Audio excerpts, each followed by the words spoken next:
him. I want to watch the news. Are you making headway at least? This is the news.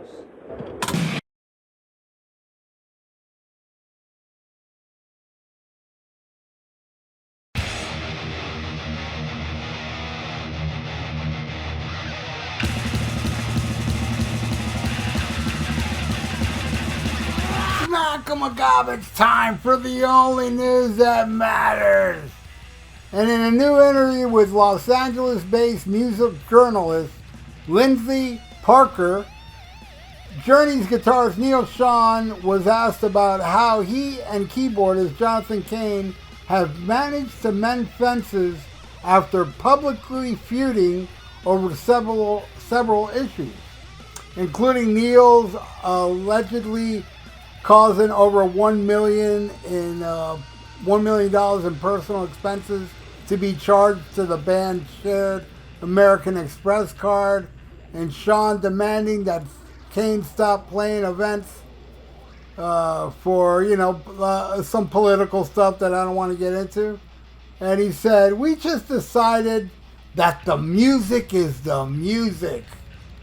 We work really hard and diligently on keeping this thing alive all these years and just not let the other stuff get in the way and kind of keep it separate.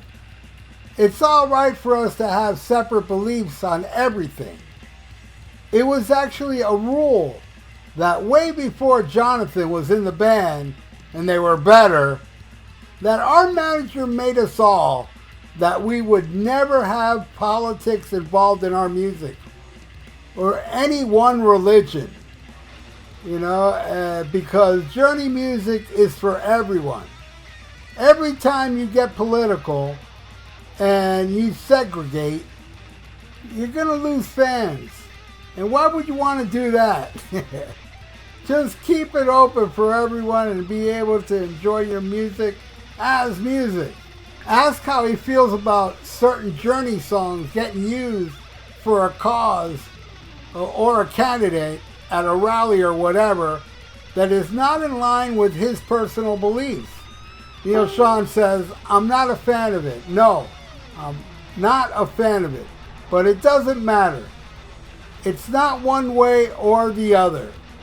It's not the left side or the right side. It's just I'm in the middle and I don't want to go one way or the other. I think we should remain neutral and let everybody enjoy what they want to enjoy. And I think it's nobody's business. I have never appreciated music with politics. I don't think they go hand in hand. I think that music is the great communicator of the world and that it should have a label on it to be one way or another."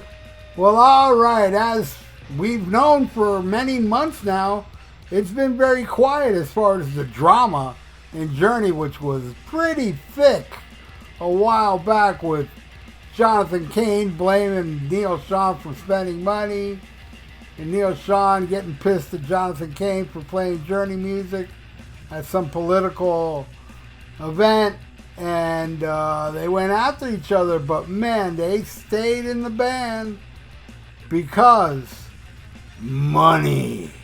Oh yes, sweet, sweet money. And no, I'm not blaming them, but let's get real here. Yeah, me and Jonathan, the music's the music. Give me a break. Give me a freaking break. You think Neal Schon really wants to play these Journey tunes? Or would he rather go out and play, shit that like bleeds out of his soul, He's a great player, do whatever blues stuff. No, because it'll be a small club and it won't make that money. There's a lot of money to be made.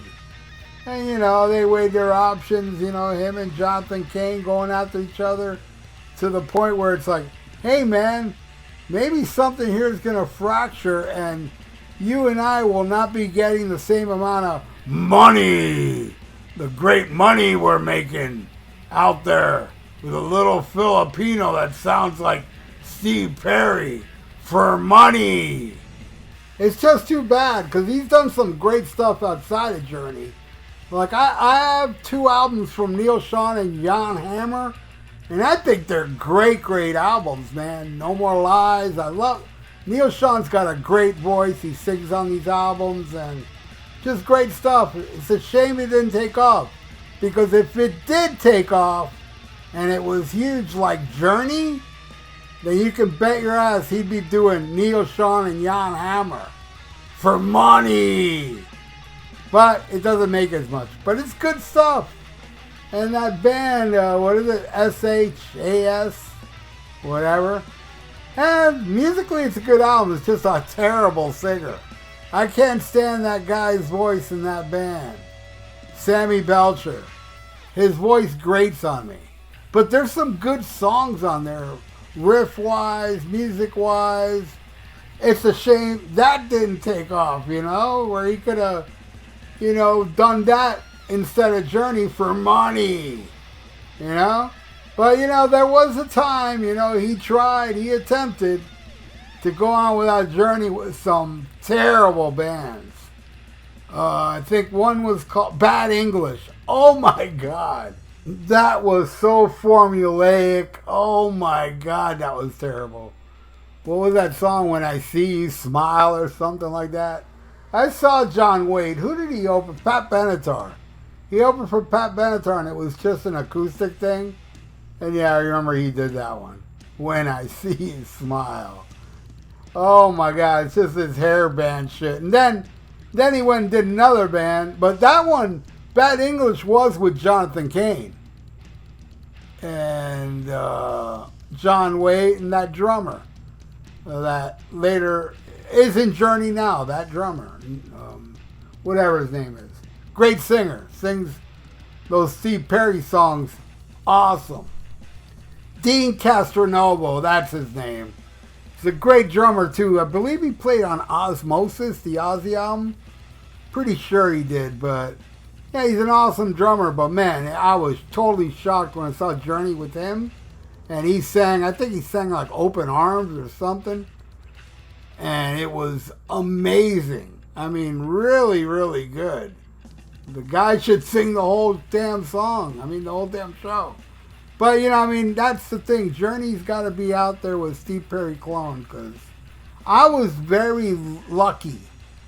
Well, 2 things I'm lucky on. One, I got to see Journey with Steve Perry on the Frontiers at the Miami Baseball Stadium with a big rock. You know, one of the Journey, Aerosmith, Billy Squier, I think. Yeah, a bunch of big bands that were around back then. And also, I was lucky enough to see Journey with Jeff Scott Soto, which did not last long. And I loved it. I loved Jeff Scott Soto, sang the songs like Jeff Scott Soto. He wasn't trying to be Steve Perry. He wasn't a Steve Perry clone. But yet, his style matched those songs perfectly. I thought he would have been the perfect replacement for Steve Perry, but I don't think like the masses. See, the masses, the people that pay tickets to go see Journey, I'm talking about most of the people that go pay those prices to see Journey are going there to hear those songs sung by a guy that can sing like Steve Perry.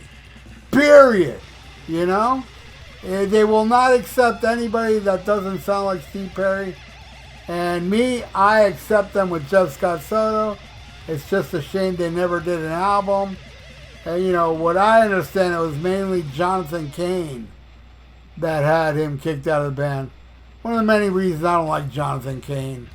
Greg Rowley is my man. I love the first 3 albums with Greg Rowley, and I love it even more with Greg Rowley shared his vocals with Steve Perry. Those 3 albums, man, Infinity's my favorite, and then probably, you know, Evolution, and then Departure. I love those 3 albums. Those would be my favorite Journey albums, but I did not dislike Escape, and I even liked Frontiers.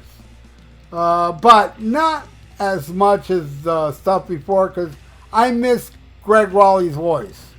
And, you know, Steve Perry sang all these songs on here because Obviously, Jonathan Cain can't sing like Greg Raleigh, because Greg Raleigh's a man. And Jonathan Cain certainly is not.